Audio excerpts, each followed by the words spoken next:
Situation has been going really well. Body's been feeling amazing this spring. So it's one of those deals. The transitions felt very seamless over here, and I'm looking forward to getting the season started. What was this winter like for you? Yeah, the winter was an interesting process. This off season, it was obviously a lot different than the year before. When I signed in Atlanta, it was a very quick process. Really wanted to do a thorough job of trying to understand each possibility of, because there were a decent amount of teams that were interested in, just weighing throughout that process was, there was some ups and there were some downs and there was some in between. And at the end of the day, we feel like this was going to be the best spot for me and my family. And I've been happy with my decision. When players like familiarity, and Ozuna talked about it. Look, if all things were equal, he would have liked to stay in St. Louis. What were you hoping the Braves were going to get to where you wanted them to get to? Yeah, but I understand. I mean, I've been around this game long enough to where when you start setting those expectations, you set yourself up to have those kind of somewhat emotional reactions to, maybe second guessing your decision. I went into this in a very methodical process to where, trying to take the emotion of it out to see what would be best. And I felt like, honestly, at the end of the day, the peace of mind of the decision, knowing that we were very thorough and understanding it, and ultimately we were happy with that decision. What will be the biggest takeaway for you from last year, getting a chance to play so close to home and, the team you grew up a fan of? I mean, I think if I could describe it in one word, it'd be very grateful to have that opportunity to put on the Braves uniform for a team that I grew up watching in the midst of their prime.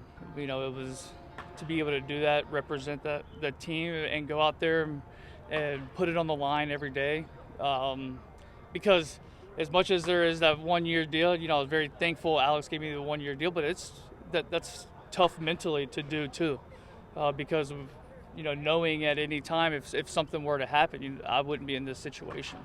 So you do have those pressures that are put on you from that standpoint, to where this year coming in and then having that security of having 4 years this year, I feel mentally like very strong into where I'm going into the year and not worried as much about protecting myself. Was the fourth year, was that a big, at your age and all that, a really important factor? Well, at the end of the day, I went into the process. If it was 1, 2, 3, 4, 5, whatever it is, the market's going to dictate. I went to very open, just as I did the year before. Obviously, 2018 was a lot different than my 2019 season. Yeah. So you kind of understand what goes with that.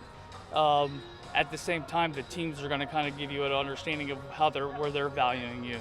I feel like it was very important for me not to go into this overvaluing myself, but also having somewhat of an idea of that.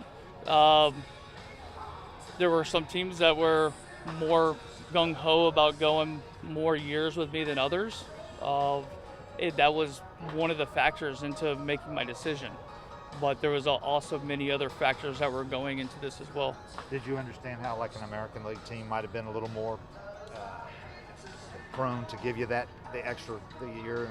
Yeah, I mean, I think and all that? Yeah, I mean, I think for me, like knowing that at the end of the day, if I wouldn't be surprised if the National League has a DH here in a year or two, but not knowing and having those uncertainties of that.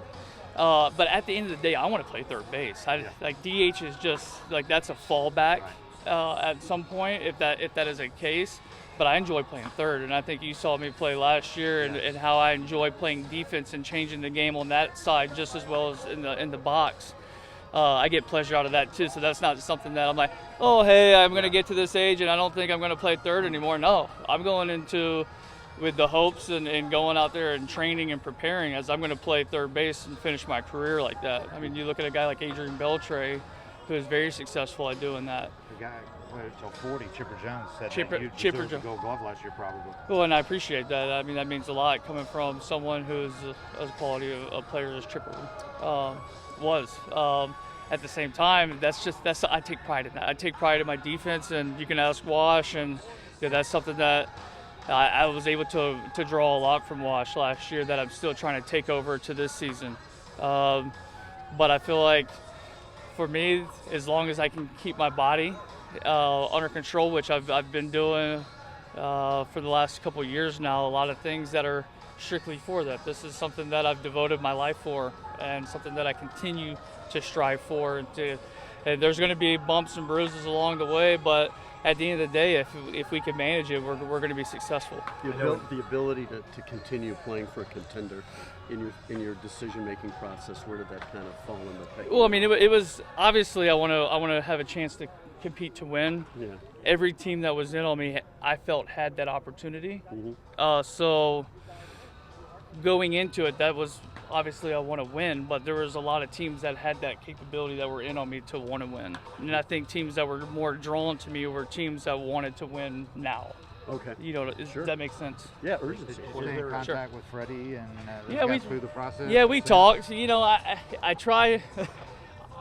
We would talk and go back and forth a little bit, but for me personally, I try to kind of keep it tight to the team that was around me, just because I didn't want any kind of external factors to play into the decision making. Although, you know what? At the end of the day, Atlanta has a great core of young players, and they got Freddie Freeman over there, and they got a lot of Nick Markakis, a lot of guys that have been around, so they're going to be just fine with where they're at right now, and I knew that, and I knew that they were going to have that capability to go out there and compete and win again. So for me, I had to kind of make sure that I was, doing what was right for my family and for myself as well too. Was there a point in time where you felt like you'd end up back with the Braves, and given the bond you have with Alex, what was that last conversation like with them? Yeah, I told Alex before, it was probably about a day before I was about to sign with Minnesota, and I thanked him. I said, you know what, Alex, I just want to let you know I appreciate everything that you've done for me up until this point in my career. Being in Toronto, taking a chance on me in Atlanta. I was very grateful to him, and I always will be. I think when my career is all said and done, there's going to be certain people that are going to be attached to me throughout my career, and Alex will be one of those guys. There was a lot made of that comment you made on a TV interview that the Braves didn't really come in hard until the day before. Yeah. Maybe. Yeah. Were you surprised at all with the lack of a big offer from them? Or? As I said, I tried to go into it with no expectations, but there are some things that, there are relationships that have been built throughout this game, as we just touched on. So I was a little bit surprised in how it worked, but obviously they had a game plan, right? And so I can't necessarily comment on what their game plan was because I don't know. Yeah. At the end of the day, I know that they have guys that are going to be very capable of going over there and moving to third base, and so I had an understanding that they would be comfortable to a certain point with either signing me or maybe going another direction, and that's okay. And that's the game that we're in.